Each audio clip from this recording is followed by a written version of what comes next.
जय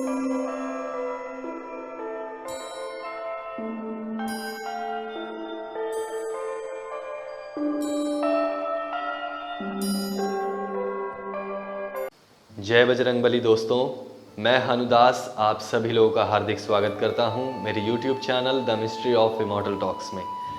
दोस्तों, आज की इस वीडियो में मैं एक बेहद ही महत्वपूर्ण विषय पर चर्चा करने जा रहा हूं कि क्या हम हनुमान चालीसा को सिद्ध कर सकते हैं या नहीं।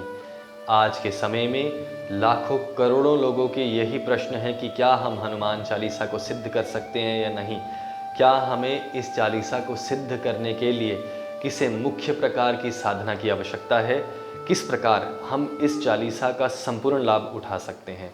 दोस्तों, आप सभी लोगों के प्रश्नों के आधार पर ही आज की वीडियो बनाई जा रही है, तो आइए इस वीडियो की शुरुआत करते हैं। सबसे पहला, सबसे ज़्यादा पूछने वाला प्रश्न यही है कि क्या हम हनुमान चालीसा को सिद्ध कर सकते हैं या नहीं। दोस्तों, इसका उत्तर हाँ भी है और ना भी, क्योंकि दोस्तों आज से सदियों पहले जब श्री तुलसीदास जी द्वारा इस हनुमान चालीसा को लिखा गया था, इसका वर्णन किया गया था, तो उस समय श्री हनुमान जी स्वामी श्री तुलसीदास जी के सम्मुख बैठकर ही ये सारे कार्य करवा रहे थे। दोस्तों, इसके साथ साथ श्री हनुमान जी ने तुलसीदास जी को एक गुप्त विधि बताई थी, जिससे आप श्री हनुमान जी के पाठ को सिद्ध कर सकते हैं। लेकिन दोस्तों, जैसे जैसे समय बीतता गया, वैसे वैसे इतिहासकारों ने इतिहास को तोड़ मरोड़ कर हमारे सामने पेश किया है, जिसकी वजह से आज तक कोई भी व्यक्ति किसी भी चीज़ को संपूर्ण तौर से प्राप्त नहीं कर पाया है। दोस्तों, ऐसी क्या वो गुप्त विधि थी जिसके द्वारा हम हनुमान चालीसा को सिद्ध कर सकते हैं। दोस्तों, 12वीं शताब्दी तक वो गुप्त विधि बहुत से लोगों को पता थी, लेकिन 12वीं शताब्दी के बाद वो विधि न जाने कहाँ अपने आप ही विलुप्त हो गई, जिसकी वजह से आज तक कोई भी व्यक्ति ये नहीं पता लगा पाया कि हनुमान चालीसा में आखिर ऐसी कौन सी पंक्तियाँ लिखी गई थी जिसकी वजह से हनुमान चालीसा को सिद्ध किया जा सकता था। आज के समय में हनुमान चालीसा संपूर्ण नहीं है। इस चालीसा में से कुछ ऐसी पंक्तियाँ हटा दी गई हैं जिसकी वजह से हनुमान चालीसा को सिद्ध किया जा सकता था। दोस्तों, मैं कुछ ऐसे लोगों से जुड़ा हुआ हूँ जो श्री हनुमान जी के चरणों से इस प्रकार जुड़े हुए हैं, जो खुली आँखों से उन्हें देख सकते हैं, जो उनकी मौजूदगी का एहसास कर सकते हैं। दोस्तों, आज की इस वीडियो में मैं आप सभी लोगों को वो गुप्त विधि बताने जा रहा हूँ, क्योंकि दोस्तों आप सभी लोगों के सामने एक जीता जागता उदाहरण है। दोस्तों, मुझे इस भक्ति भावना में, मुझे इस अध्यात्म के क्षेत्र में 4 साल पूरे होने जा रहे हैं। 4 साल से मैं दिन रात इसी तपस्या में लीन हूँ कि किसी प्रकार वो सब चीज़ें उत्कीलन हो जाएं, जिसकी वजह से हम इन सब चीज़ों को सिद्ध कर सकें। दोस्तों, 4 साल पूरे हो जाने पर ही ये सब चीज़ें मुझे धीरे धीरे प्राप्त हो पाई हैं। लेकिन दोस्तों, आज के समय में जो लोग श्री हनुमान जी के चरणों से संपूर्ण तौर से जुड़े हुए हैं, जो संपूर्ण तौर से उनको अपने आप को सौंप चुके हैं, केवल वही लोग आज के समय में इन सब चीज़ों को प्राप्त कर सकते हैं। दोस्तों, सबसे पहले जब भी हम हनुमान जी का पाठ आरंभ करेंगे, उससे पहले हमें एक बहुत ही महत्वपूर्ण काम करना है। हमें श्री हनुमान जी के चरणों में अपने आप को समर्पित करना है, उन्हें अपना गुरु धारण करना है, उनसे गुरु दीक्षा प्राप्त कर कर हमें उनके नाम का पाठ आरंभ करना है।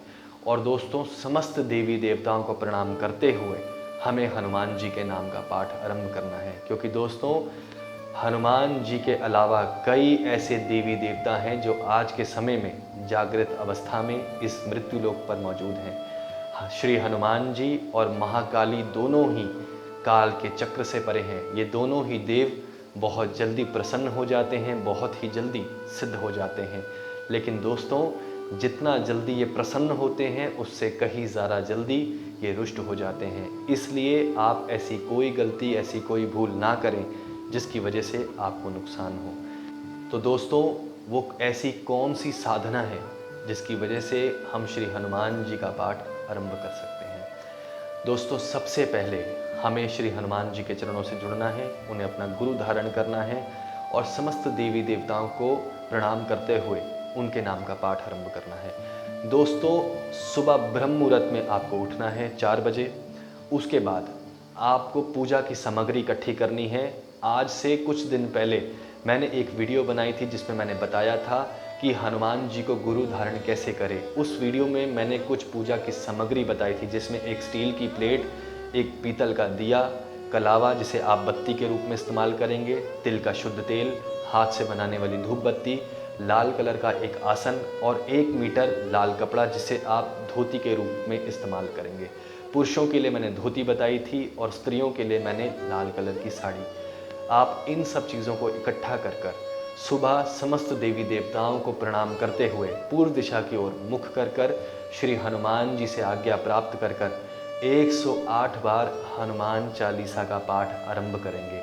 दोस्तों, ये 11 दिन की साधना है। अब आपको इस साधना में किन किन चीज़ों का उपयोग करना है, किन किन चीज़ों से सावधान रहना है, ये मैं आपको बताऊंगा। 11 दिन तक आपको ब्रह्मचर्य का पालन करना है। इसके अलावा आपको अन्न त्यागना है। सिर्फ आप दिन में 2 बार फलाहार करेंगे। दोस्तों, इसके अलावा आपको ज़मीन पर सोना है।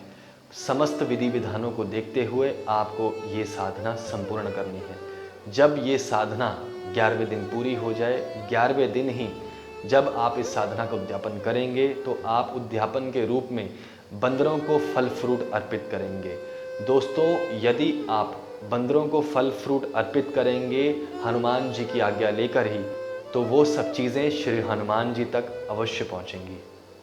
दोस्तों, आज के समय में मैं कुछ ऐसे लोगों से जुड़ा हुआ हूँ जो आज के इस कलयुग से कट कर रह रहे हैं, दुनिया से बिल्कुल अलग होकर रह रहे हैं, जिनकी मदद से ही मैं सारी चीज़ें आप समस्त लोगों के बीच में ला पा रहा हूँ और आप सारे लोगों को प्रदान कर पा रहा हूँ। दोस्तों, उन्हीं लोगों की सहायता की वजह से मैं आप सब लोगों के बीच यहाँ मौजूद हूँ और कुछ ऐसी चीज़ें जो इतिहास से ख़त्म कर दी गई हैं, मिटा दी गई हैं, वो सब चीज़ें धीरे धीरे आप तक मैं पहुँचा पा रहा हूँ। इसलिए दोस्तों, आप सभी लोगों से मैं यही अनुरोध करूँगा कि 11 दिन की इस साधना को कीजिए संपूर्ण विधि विधान को देखते हुए और उसके बाद स्वयं अपने जीवन को बदलता हुए देखिए।